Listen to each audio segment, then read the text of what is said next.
Assalamualaikum warahmatullahi wabarakatuh. Saya Alinandita Salsabila dari kelas 11 MIPA 2. Saya Nazwadia dari kelas 11 MIPA 3. Kita ingin mengerjakan tugas bahasa Indonesia, mendialogkan drama tengah malam. Malam sudah larut, ibu duduk termenung, Ratih keluar dari pintu samping kanan. Maaf Bu, mungkin pertanyaan Anwar tadi siang telah membuat hati ibu resah. Hatiku pun turut resah seperti hati ibu. Barangkali malam ini semua penduduk desa ini menjadi resah seperti kita. Tidurlah, Ratih. Adilkah jika seseorang menyuruh orang lain tidur sementara dia sendiri tetap terjaga? Ibu tidak boleh memaksakan diri untuk terus-terusan memikirkan kata-kata Anwar. Dia masih kekanak-kanakan, kata-katanya seperti ingin yang berembus lalu hilang begitu saja. Apa yang diucapkan adikmu Anwar itu benar, tapi pertanyaan wajar. Dia bertanya tepat pada waktunya, yaitu pada saat para Romusa pulang ke desa masing-masing dan ayah kalian seharusnya berada bersama mereka. Ayah tidak mungkin berada di antara para Romusa itu, Bu. Beberapa jam yang lalu kapal terakhir sudah berlabuh. Pahasta, tetangga kita sudah kembali.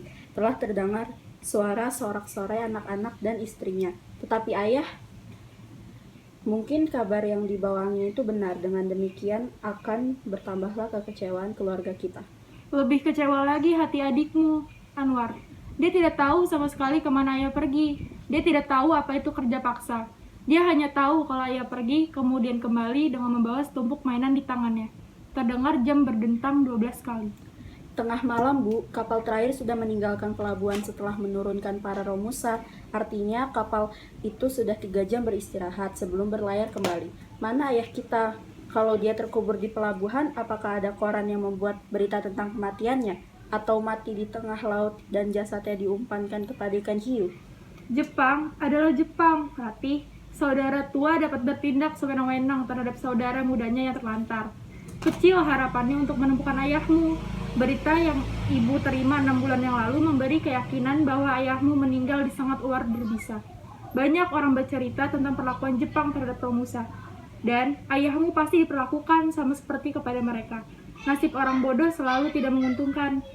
Jadi ibu berkeyakinan kalau ayah telah meninggal dunia? Ibu tidak mengatakan demikian, tapi jam berdentang 1 kali.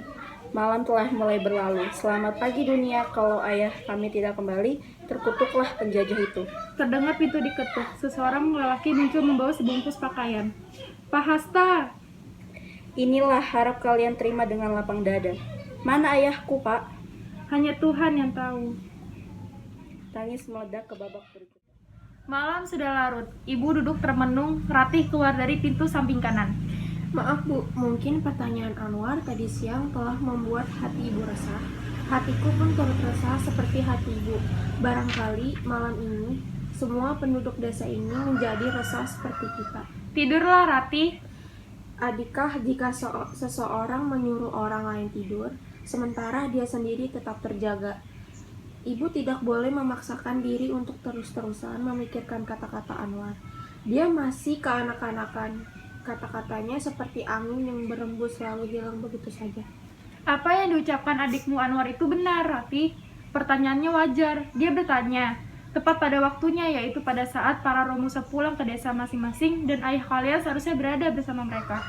Ayah tidak mungkin berada di antara para Romusa itu. Bu, beberapa jam yang lalu kapal terakhir sudah berlabuh. Pahasta, tetangga kita sudah kembali. Telah kudengar sorak-sorai anak-anak dan istrinya. Tetapi ayah diam sejenak. Mungkin kabar yang dibawa Ali itu benar. Dengan demikian akan bertambahlah kekecewaan keluarga kita. Lebih kecewa lagi hati adikmu Anwar. Dia tidak tahu sama sekali kemana ayahnya pergi. Dia tidak tahu apa itu kerja paksa. Dia hanya tahu kalau ayahnya pergi, kemudian kembali dengan membawa setumpuk mainan di tangan. Terdengar jam berdenteng 12 kali. Tengah malam, Bu, kapal terakhir sudah meninggalkan pelabuhan setelah menurunkan para Romusa. Artinya kapal itu sudah 3 jam beristirahat sebelum berlayar kembali. Mana ayah kita? Kalau dia terkubur di pelabuhan, apakah ada korban yang membuat berita tentang kematiannya? Atau mati di tengah laut dan jasadnya diumpankan kepada ikan hiu? Jepang adalah Jepang, Ratih. Saudara tua dapat bertindak sewenang-wenang terhadap saudara mudanya yang terlantar. Kecil harapannya untuk menemukan ayahmu. Berita yang ibu terima 6 bulan yang lalu memberi keyakinan bahwa ayahmu meninggal di sengat ular berbisa. Banyak orang bercerita tentang perlakuan Jepang terhadap Romusa, dan ayahmu pasti diperlakukan sama seperti kepada mereka. Nasib orang bodoh selalu tidak menguntungkan. Jadi ibu berkeyakinan kalau ayah telah meninggal dunia. Ibu tidak mengatakan demikian, tapi jam berdentang 1 kali. Malam telah mulai berlalu. Selamat pagi dunia, kalau ayah kami tidak kembali, terkutuklah penjajah itu. Terdengar pintu diketuk. Seorang lelaki muncul membawa sebungkus pakaian. Pak Hasta! Hasta, inilah harap kalian terima dengan lapang dada. Ratih, mana ayahku pak? Hasta, hanya Tuhan yang tahu. Tangis meledak ke babak berikut. Sekian dari kami. Assalamualaikum warahmatullahi wabarakatuh.